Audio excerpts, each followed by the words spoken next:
সন্ধি নিয়ে আলোচনা করব। সন্ধি নিয়ে আলোচনা করব। এই সন্ধি নিয়ে আলোচনার শুরুতেই আমরা যে কনসেপ্টটা একটু দেখার চেষ্টা করব যে আসলে সন্ধির যে ব্যাকগ্রাউন্ডটা আছে বা এই সন্ধির যে কনসেপ্টটা আছে সেটা নিয়ে যদি আমরা একটু আলোচনা করার চেষ্টা করি, যে সন্ধির যে ব্যাকগ্রাউন্ডটা, তাহলে আমাদের আজকের আলোচনার বিষয় আমরা বলেছি যে আমরা আলোচনা করছি মূলত সন্ধি নিয়ে।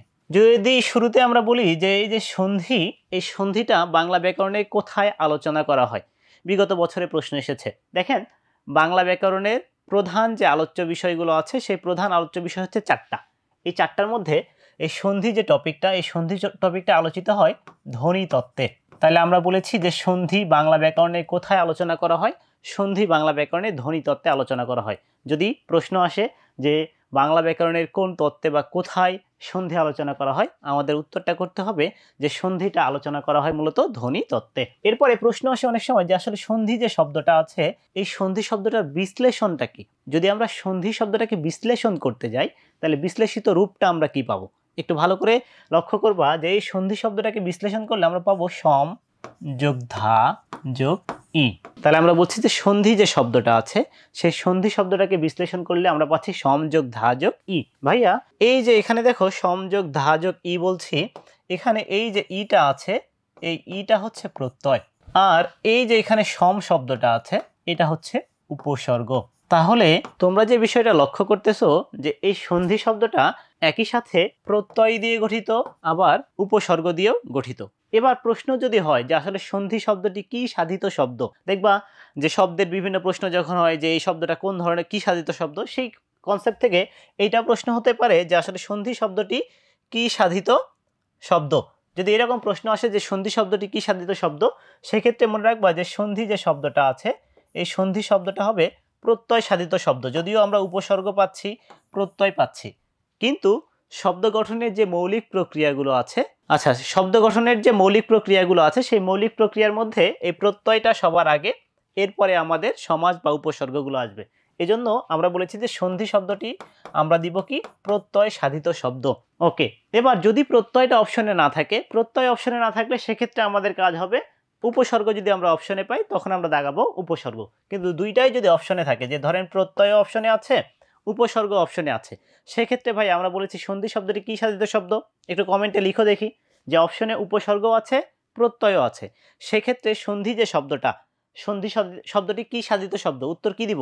শহীদুল্লাহ, শহীদুল্লাহ কমেন্ট করতেছো, উত্তর বলবা যে সন্ধি যে শব্দটা, আমরা বলেছি সন্ধি শব্দটি কি সাধিত শব্দ। তাইলে অপশনে ধরেন উপসর্গ আছে প্রত্যয়ও আছে, যদি দুইটাই একসাথে অপশনে থাকে তাহলে আমরা বলেছি আমরা দাগাবো কি, আমরা দাগাবো হচ্ছে প্রত্যয়। হ্যাঁ প্রত্যয়, তাহলে জান্নাতুল মাওয়া বলেছে প্রত্যয়, আর প্রত্যয়টা যদি অপশনে না থাকতো সেই ক্ষেত্রে আমরা যাইতাম উপসর্গতে। আশা করছি বিষয়টা ক্লিয়ার। এবার যে কয়েকটা বিষয় একটু লক্ষ্য রাখতে হবে যে সন্ধি যে শব্দটা আছে এই সন্ধি শব্দটার অর্থ কি। দেখো এই যে সন্ধি শব্দটা আছে, এই সন্ধি শব্দের অর্থ, সন্ধি শব্দ, এখানে এই যে সন্ধি যে শব্দটা আছে এই সন্ধি শব্দের অর্থ কি, এই সন্ধি শব্দের অর্থ হচ্ছে মিলন। তাহলে বলেছি সন্ধি যে শব্দটা আছে সেই শব্দের অর্থ হচ্ছে মিলন। তোমরা আরেকটা জিনিস পাবা, সমাস বলতে একটা জিনিস আছে, এই সমাস শব্দের অর্থ হচ্ছে মিলন। তাহলে বলেছি সন্ধি অর্থ হচ্ছে মিলন, আবার সমাস শব্দের অর্থ মিলন। কিন্তু মনে রাখবা সমাসের ক্ষেত্রে যে মিলনটা হয় সেই মিলনটা হবে শব্দের, আর সন্ধির ক্ষেত্রে যে মিলনটা হয় সেই মিলনটা হবে ধ্বনির মিলন। কার মিলন? ধ্বনির। তাইলে বলেছি সন্ধি শব্দের অর্থ মিলন, সমাস শব্দের অর্থ মিলন। হ্যাঁ মাওয়া বলেছে সন্ধি শব্দের অর্থ মিলন, এই মিলনটা কিসের মিলন? পরস্পর সন্নিহিত একাধিক ধ্বনির মিলন। তাহলে ধ্বনির মিলন হওয়ার কারণে এটাকে আমরা মূলত বলছি যেটা সন্ধি। কিন্তু যদি শব্দের মিলন হতো, শব্দের মিলন হলে সেটাকে আমরা বলতাম সমাস। তাহলে একটু মাথায় রাখবো, অনেক সময় মিলন শব্দটা দেখেই আমরা ভাববো যে তার মানে এখানে সন্ধি। মনে রাখবা যদি বলে শব্দের মিলন হয়েছে তাহলে শব্দের মিলন হইলে হবে সমাস, আর পরস্পর সন্নিহিত ধ্বনির মিলন যদি বলা হয় তাহলে ধ্বনির মিলন হইলে সেটাকে বলবো সন্ধি। আশা করছি তোমরা ক্লিয়ার।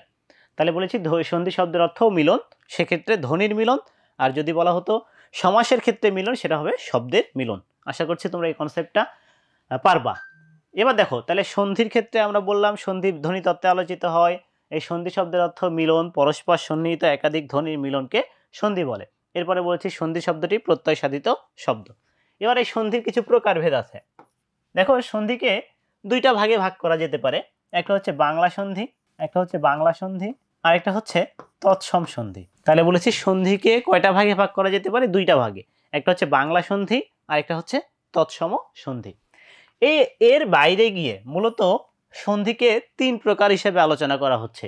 এই যে তাহলে এটা হচ্ছে যে সন্ধি যদি বলা হয় প্রধানত কত প্রকার, তাহলে 2 প্রকার, একটা হচ্ছে বাংলা সন্ধি আর একটা হচ্ছে তৎসম সন্ধি। আর যদি বলা হয় সন্ধি মোট কত প্রকার, তাহলে সন্ধি মোট হবে 3 প্রকার। সন্ধি মোট যদি বলে কত প্রকার, তাহলে মোট হবে 3 প্রকার। এই 3 প্রকারের মধ্যে নাম্বার 1 হচ্ছে স্বরসন্ধি, নাম্বার 2 হচ্ছে ব্যঞ্জন সন্ধি, আর নাম্বার 3 হচ্ছে বিসর্গ সন্ধি। তাহলে একটু ভালো করে বোঝো, সন্ধির প্রকার ভেদের ক্ষেত্রে দুইটা কথা বললাম। একটা যদি বলা হয় যে সন্ধি প্রধানত কত প্রকার, সেটা হচ্ছে 2 প্রকার, একটা হচ্ছে তৎসম সন্ধি আর একটা হচ্ছে বাংলা সন্ধি। আর যদি বলা হয় সন্ধি মোট কত প্রকার, সেক্ষেত্রে উত্তরটা হবে 3 প্রকার। একটা হচ্ছে স্বরসন্ধি, একটা হচ্ছে ব্যঞ্জন সন্ধি এবং আরেকটা হচ্ছে বিসর্গ সন্ধি। তাহলে আমরা যেই বেসিক বিষয়টা নিয়ে আলোচনা করলাম, এখান থেকে তোমাদেরকে একটা প্রশ্ন করার চেষ্টা করি যে সন্ধির যে বেসিক বিষয়টা নিয়ে আমরা এ পর্যন্ত আলোচনা করলাম, এখান থেকে তোমরা একটু আমাকে উত্তর দেওয়ার চেষ্টা করো তো ভাইয়া, যে সন্ধি শব্দের অর্থ হচ্ছে মিলন, সেক্ষেত্রে ধ্বনির মিলন। সমাস শব্দের অর্থ মিলন, সেক্ষেত্রে কিসের মিলন হইলে সেটা সমাস হবে? ধ্বনির মিলন হইলে সন্ধি, আর কিসের মিলন হইলে সেটা সমাস হবে? একটু বলো। ওকে, হ্যাঁ, তাহলে সমাস হচ্ছে, মামা বলেছে যে সমাস হচ্ছে শব্দের মিলন, তাহলে ধ্বনির মিলন হলে সন্ধি আর শব্দের মিলন হলে সেটা হবে সমাস।